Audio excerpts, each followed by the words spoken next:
So we have some major ethical questions from season 1. This video is about the Netflix version of the show, The Three Body Problem. It's not about the book, which you can purchase at most booksellers, nor is it about the Chinese version of the show, which is available through Amazon. That one has 30 episodes. I'm kind of jealous, and I might want to check it out. Time was, TV gave you 22 episodes a season, and binging really meant something. Now it's an 8-episode season, and it's not even long enough to forget your problems. We used to be a proper country. Anyway, that's so stupid. These are ethical questions. If you were the leader of the fictional three-body world, what would you do? There are no wrong answers. You don't even need to have seen the show. I will tell you the relevant things, and then I'll let you know what I think, and you can say what you think. Also, this is full of spoilers. If you don't want spoilers, watch the first season, as I asked you to before. How are you supposed to watch the second season if you're not caught up in the first? Think about these things. Now, brief summary of the show if you missed the first video. Please go back and check that one out. It starts during the Chinese Cultural Revolution. A disillusioned woman called Yi Wenjie sees her father murdered by a mob, and the regime wants her to work for them. They want her to work for them, sending messages into outer space. Plus, her colleagues are a-holes. So whatever problems you think you have with HR, they are not problems compared to Yi's problems. Okay. So one day she gets a message and it tells her not to reply to the Santi because they mean to take over Earth. She replies to them and she basically says that Earth needs to be taken over. You know, Earth could stand to be taken over by aliens because we can't really manage ourselves. That's what she basically says. Some of y'all agree with her. Anyway, we cut forward 40 years and the Santi are on their way. They live in a three-star system, which is unstable. We went over this in the last video and I said that it was a 2-star system plus the planet, but it's actually 3 stars. The math concept is the same, but I'd like to correct the plot. The Santi have to find a new planet. They find Earth. They are 400 years out and that they decide that humans are dangerous and that we cannot coexist. Basically, it's us versus them, and it's not clear who the good guys are. Because remember, if humans had been kinder to Ye, she wouldn't have sent that message back. So for you misanthropes out there, we understand where you're coming from. Okay, so now that you're all caught up, let's get to the questions. This is what you were asking for. Now, there was a group of humans conspiring with the Santi. They live on a massive ship with their families, including their children. That ship is called Judgment Day. Now, the humans defending Earth, basically our military, decide to destroy this ship to get some information on board, a physical hard drive. They need to get a hard drive. Were the humans defending Earth, was our military, were they right to slice through this ship of traitors? The logic here is that you have to everyone on the ship to get that hard drive with the conversations between humans and the Santi. This is vital intelligence information. Does the ends justify the means here? My answer is no. They should have gassed them. They could have accidentally damaged the hard drive. What do you think? Now, moving on. 2. Are the Santi better or worse than us because they cannot tell a lie or deceive? They don't even understand fiction. They consider fairy tales to be lies. They tell the traitors, tell them the story of Little Red Riding Hood. Quick summary, Little Red Riding Hood is walking through the forest, meets a wily wolf who asks where she's going, and she tells him she's going to Grandma's house. The wolf gets there first, eats Grandma, and then poses as Grandma to trick Little Red Riding Hood into... Come to think of it, I don't know why the wolf didn't just eat Little Red Riding Hood when he saw her in the woods. This seems like a lot of work for all this, but that's beside the point.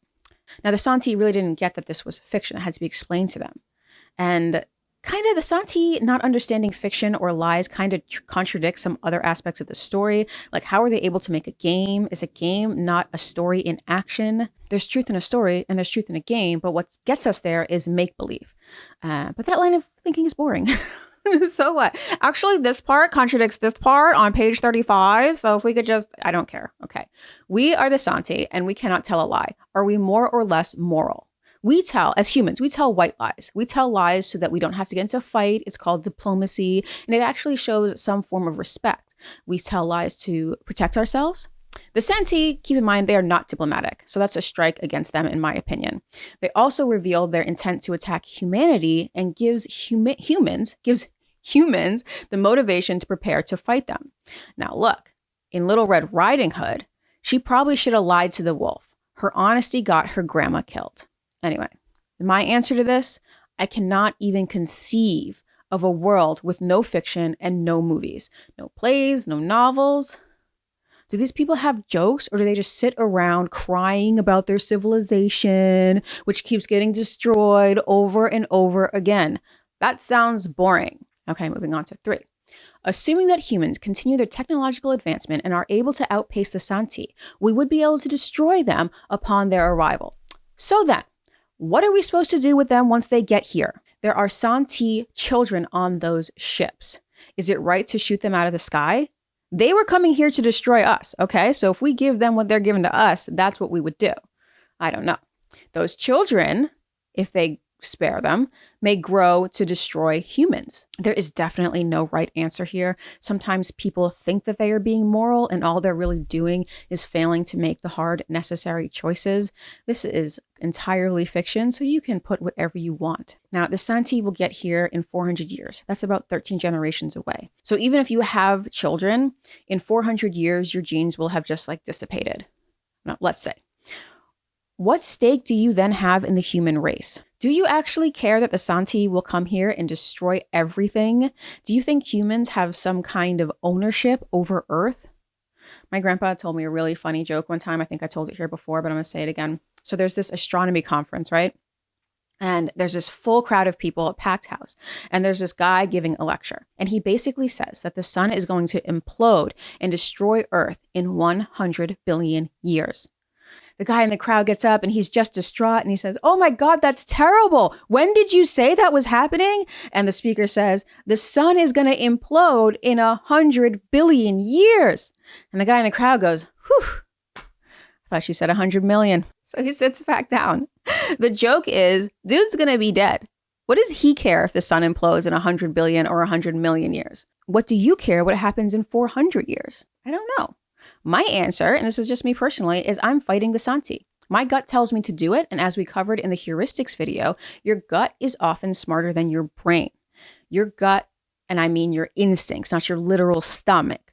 Maybe your literal stomach, actually. But that's actually a completely other argument. And that's a lot of other stuff. We're not going to that. Anyway, your instincts developed over millions of years of successful evolution. They know more than your mind. Your mind is filled with TikTok videos and South Park reruns, okay? There's not that much up there comparatively.